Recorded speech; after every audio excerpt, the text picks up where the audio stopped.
Long before Dracula, ancient cultures faced bloodsuckers so terrifying they'd make modern vampires look tame. These weren't suave aristocrats. They were grotesque monsters, the original nightmare fuel. The ancient vampires wanted more than blood. They craved your life force, your soul, and maybe even your leftovers. Forget everything you know about vampires. We're about to dig up the wildest, most bizarre and horrifying vampire legends from across the ancient world. From Mesopotamian demons to hopping Chinese corpses and a real-life countess who allegedly bathed in blood, this is the untold history of the undead creatures who walked the night long before it was cool. Let's start in Mesopotamia, the cradle of civilization and home to one of the earliest vampire legends, Lilitu. She was a nocturnal predator, haunting the desert and preying on pregnant women and newborns. In a world of high infant mortality, Lilitu became the supernatural scapegoat for tragedy. She was said to steal the breath of infants as they slept, embodying a parent's worst nightmare. Lilitu's legend is where the vampire myth really takes shape, a parasite feeding on humanity's life force. Unable to bear children, she preyed on mortals' offspring out of jealousy. A tragic, terrifying backstory. The fear of Lilitu was so real that people used incantations and amulets to ward her off.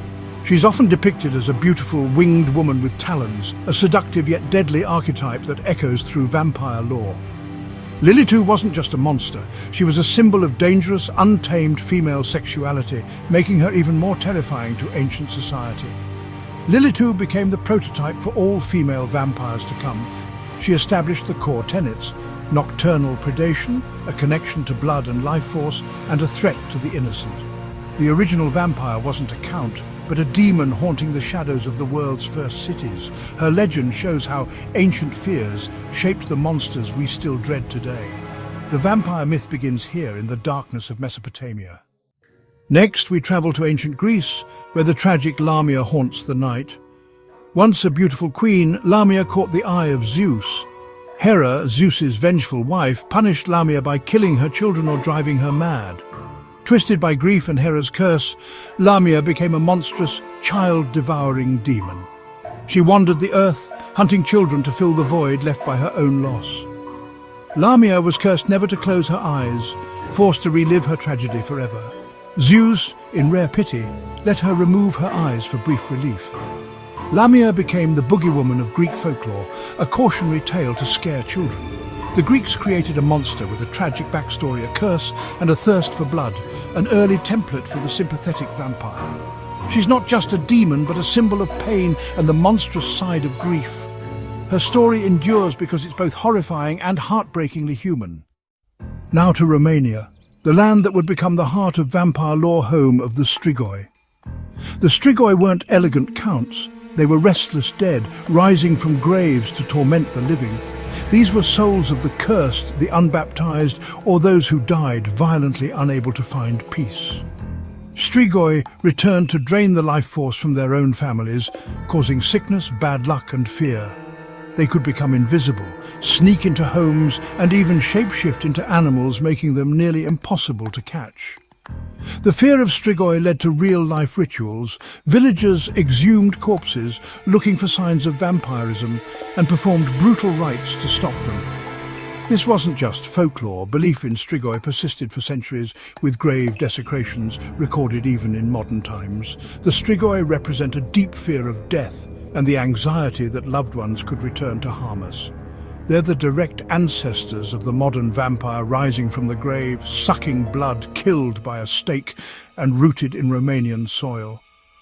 Bram Stoker didn't invent Dracula, he borrowed from a dark, centuries-old tradition. The Strigoi are the shadowy heart of vampire mythology. Their legend is a warning: sometimes the dead don't stay dead, and when they return, it's not for a friendly visit. The Strigoi are the reason we still fear what lurks in the night. In China, we meet the Jiangshi. Unlike European vampires, the Jiangshi is a stiff, reanimated corpse that moves by hopping, arms outstretched. Its name means stiff corpse, and its origins are tied to Taoist priests herding corpses home for burial. If a soul fails to leave the body, the corpse can reanimate, hopping after the living. The Jiangshi doesn't crave blood, but qi, your life force drawn from your breath. To survive, you must hold your breath, as it hunts by sensing exhalations. Dressed in Qing dynasty robes with pale skin, the Jiangshi is blind and relentless. Glutinous rice, jujube seeds, and a yellow paper talisman with a Taoist spell are its weaknesses. The hopping may seem silly, but the slow rhythmic thud is pure nightmare fuel. The Jiangshi is a perversion of natural movement, a puppet of death coming for your life force. It's the uncanny valley in monster form, haunting Chinese nightmares. The Jiangshi is China's unique contribution to the vampire pantheon. Beware the hopping horror. In India, the vampire legend takes a cerebral twist with the Vetala, a spirit that possesses corpses.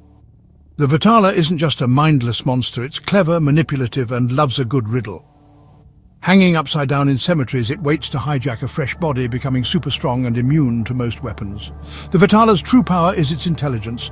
In the Baital Pachisi tales, King Vikramaditya must capture a Vetala, but each time the spirit tells a riddle-filled story and escapes if the king answers. The Vetala is a storyteller, a philosopher, and a trickster, turning the vampire into a battle of wits. It torments the living, drinks blood, and drives people mad, but its greatest threat is psychological. The Vetala inhabits the liminal space between life and death, haunting cremation grounds where the boundaries blur. It represents the fear that even in death, our bodies aren't safe from violation. The Vetala's vampirism is about possession and manipulation, not just blood. It's a reminder that the most dangerous monsters might attack your mind before your body. The Vetala is India's unique spin on the vampire myth, one that challenges intellect as much as courage. It's a monster for thinkers, a riddle wrapped in a corpse, and it proves that sometimes the scariest thing isn't what's outside, but what could take over from within. The Vetala is a warning. Beware what lurks in the shadows and in your own mind. In India, the vampire is as much a puzzle as a predator. In Eastern Europe, we find the UPIR, the original vampire, and the source of the very word itself. The UPIR predates Dracula by centuries, first mentioned in the 11th century as a brutish, ravenous monster. These weren't romantic figures, they were reanimated corpses of the cursed, preying first on family, then neighbors, then entire villages. The Upir's signature, an iron tooth or stinger on its tongue, used to pierce skin and drink blood. Unlike modern vampires, the Upir could walk in daylight, blending in with the living and returning to its grave at night.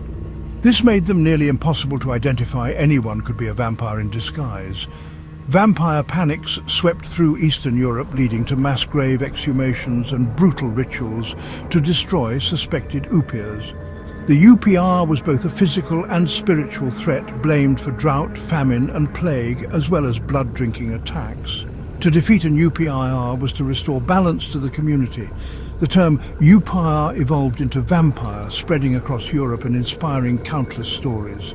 The UPR is patient zero for the global vampire phenomenon, a raw, terrifying folk monster later refined into the Dracula we know. Its legacy is the foundation of all modern vampire lore. The UPR is the shadow behind the legend, the monster that started it all. And its story is a reminder the roots of our fears run deep. Sometimes the most terrifying monsters are real. Enter Countess Elizabeth Bathory, Hungary's infamous Blood Countess. A powerful noblewoman, Bathory was accused of torturing and murdering hundreds of young women in the late 1500s and early 1600s. The most infamous legend. She believed bathing in the red liquid of untouched women would preserve her youth and beauty. Rumors of missing servant girls swirled for years, but her status protected her until she allegedly targeted noble families. Authorities raided her castle, finding dead and dying girls. Her accomplices were executed, but Bathory herself was walled up in her castle, left to die in isolation. Whether she was a sadistic killer or the victim of a political plot, her legend endures.